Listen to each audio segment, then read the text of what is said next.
안녕하세요. 3학년 회계실무 12월 5주차 수업을 시작하도록 하겠습니다. 이번 주는 동계방학을 앞두고 마지막 주 수업입니다. 지난주까지 우리 NCS 회계실무 워크북의 자금관리 파트를 모두 끝냈을 거예요.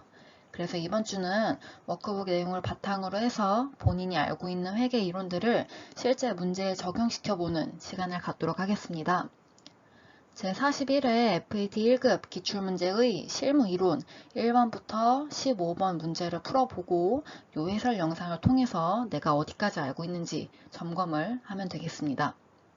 우리는 앞에 보이는 요 2번, 4번, 그리고 저기 15번까지 그리고 중간에 계산을 하는 7번과 이론을 잠깐 찝는 5번 정도까지 문제를 볼 건데요. 저랑 같이 다루는 요 문제들 외에 다른 문제에서 질문이 생긴다면 각 학급의 담당 선생님께 질문을 해주시면 되겠습니다. 먼저 2번입니다. 다음의 결산정리 분계가 손익계산서에 미치는 영향에 대한 설명으로 옳은 것을 고르는 문제입니다. 손익계산서에 미치는 영향이라 하면 수익하고 비용, 계정 과목을 찾고 영향을 생각하면 될 것 같습니다. 우리가 여기서 찾을 수 있는 수익 비용은 요 두 가지일 테고 아시다시피 급여는 판매비와 관리비라는 비용 계정이고 단기매매 증권 평가이익은 영업의 수익에 해당되는 수익 계정 과목입니다. 자, 우리는 손익계산서에 우리 손익 4구분이라고도 이야기를 하죠.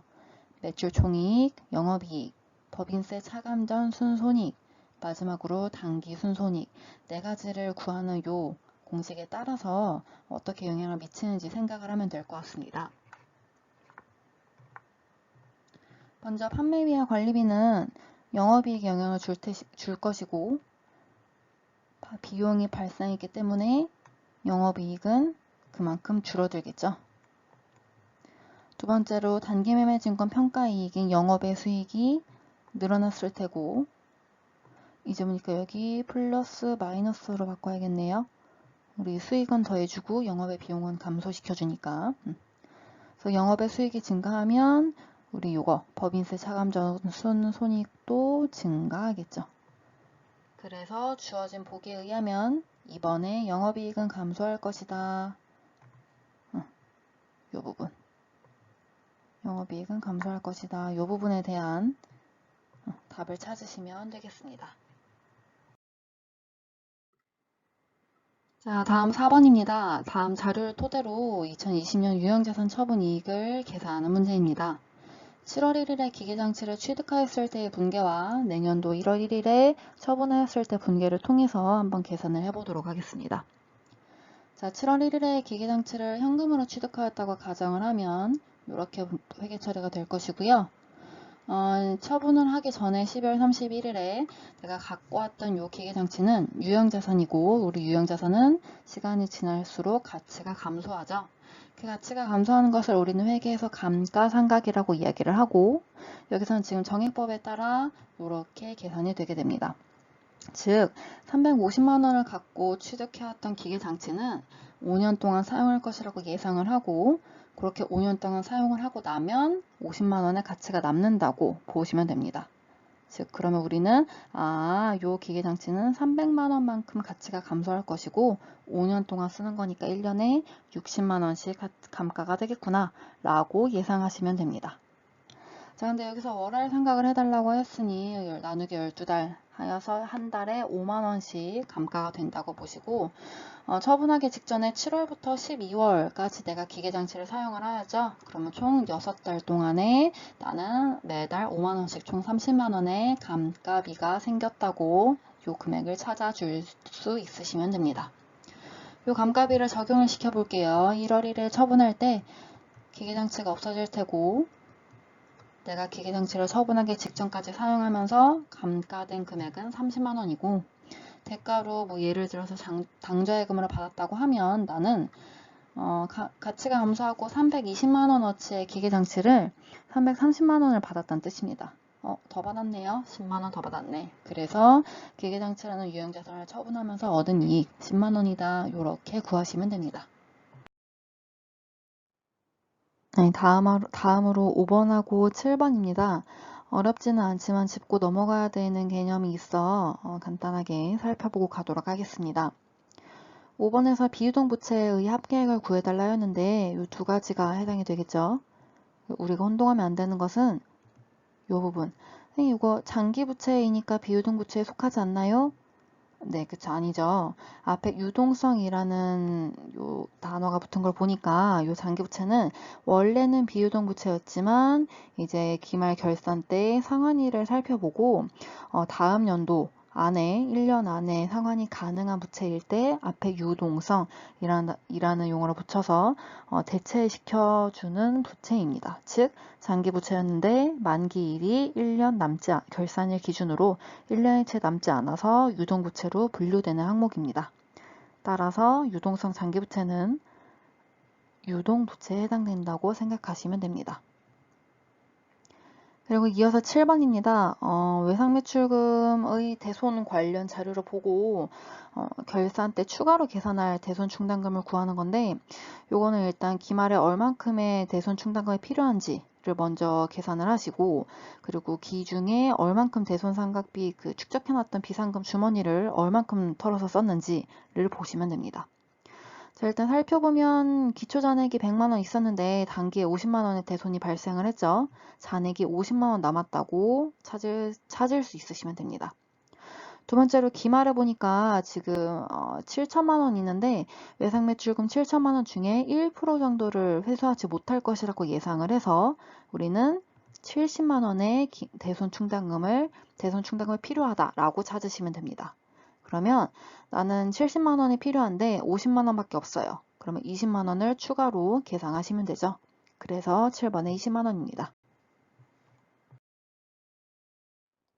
네, 10번 결산 분계가 누락될 경우 손익계산서에 미치는 영향을 구하는 문제입니다. 손익계산서에 미치는 영향 아까 앞에서도 잠깐 나왔던 것 같은데 여기서도 또 나오네요. 자, 여기서 주의할 거는 임대수익은 월할 계산할 것을 살펴보시면 되고요. 자, 일단 10월 1일에 회계 처리를 하면 이렇게 되겠죠. 임대료라는 수익을 현금으로 받았다라고 회계 처리를 해주고 12월 31일에 우리는 결산 분계를 해야 되는데 결산 분계하기 전에 이제 10월 달에 받았던 임대료에 대해서 한번 분석을 해보도록 하겠습니다. 나는 10월 달부터 내년도 9월까지 가정을 했어요. 19년도 10월부터라고 360만 원을 받았는데 우리 결산하는 날은 2019년 12월 31일이겠죠. 그러면은 19년 12월 31일 기준으로 내년 20년 9월까지 그 9달에 대한 금액은 미래의 금액이기 때문에 미리 땡겨받은 수익이 됩니다. 즉 선수 수익이 되겠죠. 금액을 계산을 하자면 그치 우리 월할 계산 해달라고 하였으니까 요거에 따라서 360만 원을 한 달에 30만 원이라 계산을 하고 이번 달에 해당되는 게 그러니까 이번 연도의 기중에 해당되는 게 90만 원이다 라고 보고 그러면 우리는 요 360만 원 중에 90만 원을 제외한 270만 원이 미리 땡겨받은 돈이다 라고 요렇게 회계 처리를 해주셔야겠죠. 요거까지 구할 수 있으시면 됩니다. 자, 12번입니다. 사업자 등록에 대해서 바르게 설명하고 있는 사람을 찾아달라고 하는데 한 명 한 명씩 살펴보도록 하겠습니다.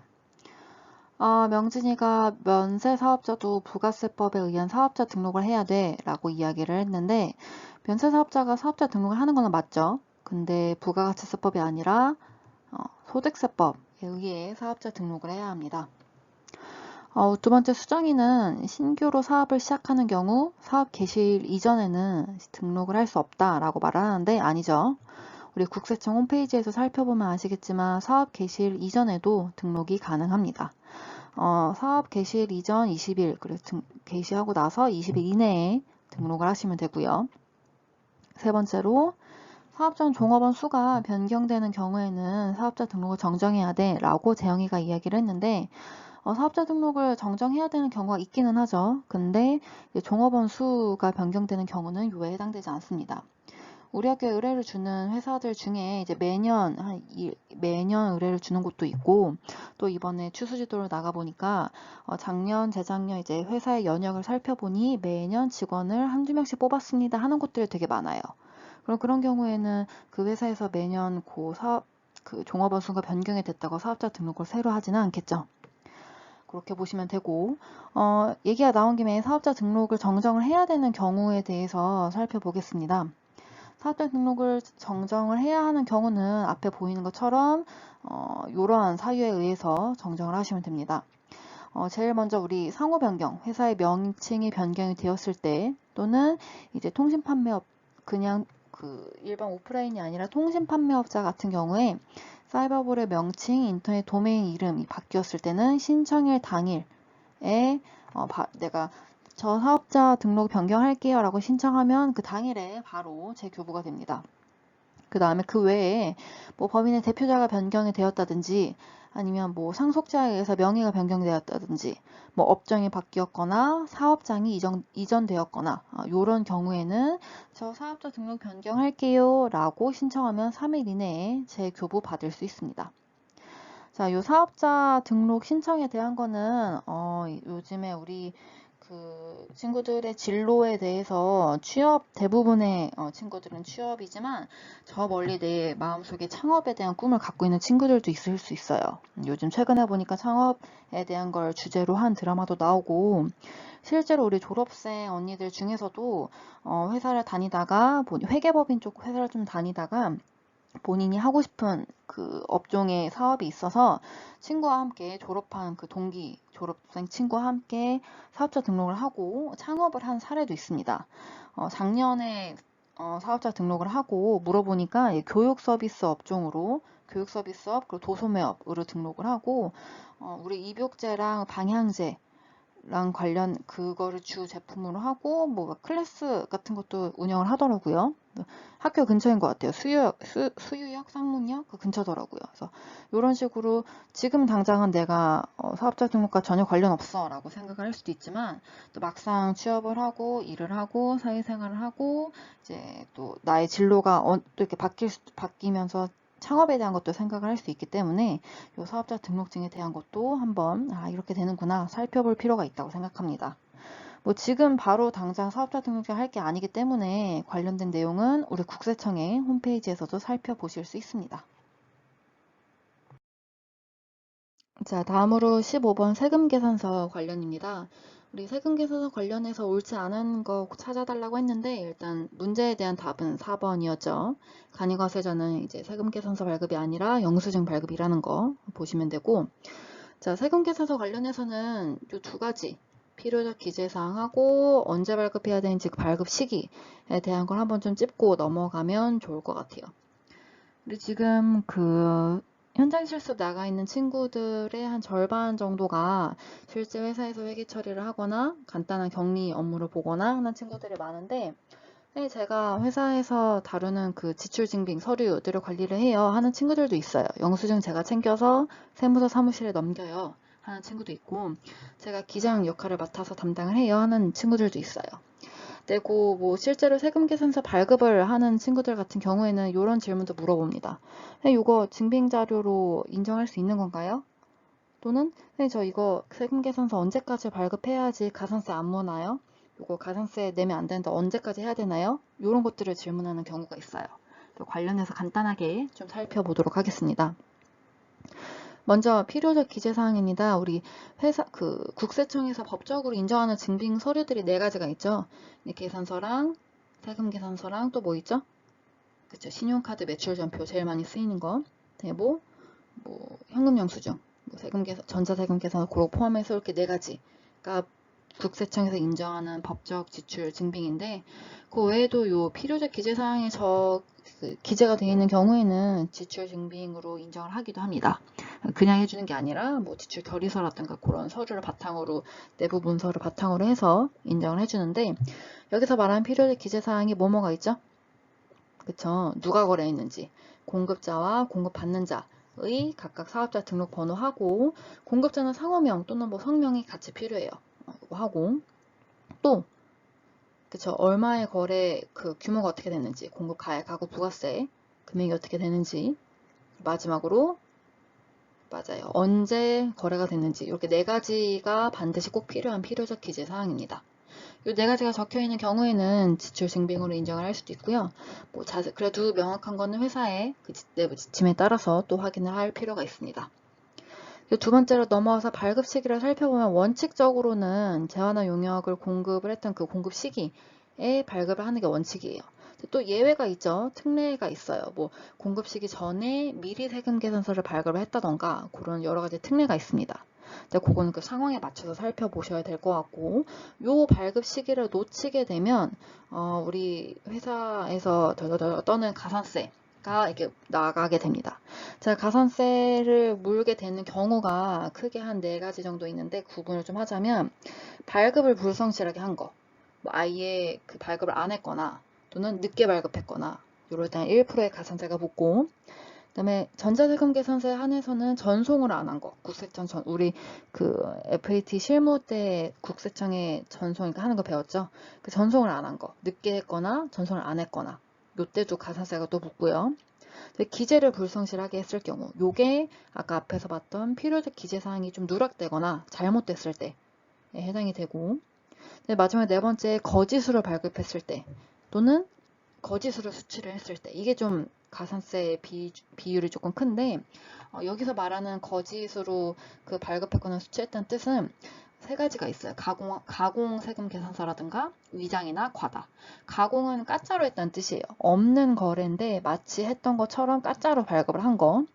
위장이랑 비슷하긴 하죠. 근데 위장은 조금 색깔을 덮어서 다르게 발급을 한 거. 과다는 원래 원 거래보다 더 많은 금액으로 발급을 한 거. 이런 것들은 최대 3%까지 가산세를 부과를 합니다. 그냥 뭐 1%, 3%에서 별로 얼마 안 되겠네 하는데, 이거 실제 거래액으로 따지면 이게 뭐 몇천만 원은 금방 넘어가는 금액이 될 수도 있기 때문에 가산세 물지 않게 요 발급, 전송, 그리고 필요적 기재사항에 대한 것들 꼼꼼히 확인을 해서 이런 사항이 발생하지 않게 주의를 하여야 합니다. 네, 이렇게 해서 12월 5주차 FAT 41회 실무 이론 1번부터 15번에 해당되는 문제 중 일부 문제 풀이를 마치겠습니다. 우리는 손익계산서, 뭐 사업자 등록증, 뭐 세금계산서, 뭐 감가상각 등등에 대해 좀 세부적인 부분을 살펴보았는데, 오늘 다루지 않았던 문제들 중에서도 뭐 질문이 생긴다면 앞에 보이시는 것처럼 각 반 해당 담당 선생님께 전화 문의를 주셔도 되고, 또는 지금 밤마다 오픈 톡방이 있는 것으로 알고 있어요. 카톡을 통해서 그 톡방을 통해서 질문해 주셔도 됩니다. 오프라인 수업은 어렵겠지만 온라인 유선상은 언제든 열려 있으니 많은 질문 주시면 될 것 같고요.